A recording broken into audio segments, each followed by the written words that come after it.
Carlo আনচেলত্তির Vinicius জুনিয়রকে বদলানোর প্রয়োজন হয়নি। তিনি শুধু ব্রাজিল জাতীয় দলে রিয়াল মাদ্রিদের সেই ভিনিকে ফিরিয়ে এনেছেন।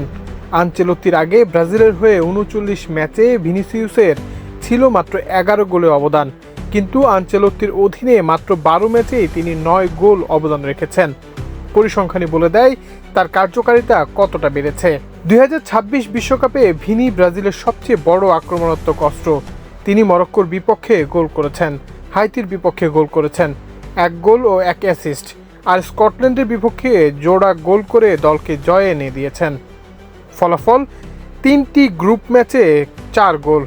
টানা ৩টি বিশ্বকাপ গ্রুপ ম্যাচে গোল করে ২৪ বছরের মধ্যে প্রথম ব্রাজিলিয়ান হিসেবে ইতিহাসও গড়েছেন তিনি। গল্পটা আসলে খুবই সহজ।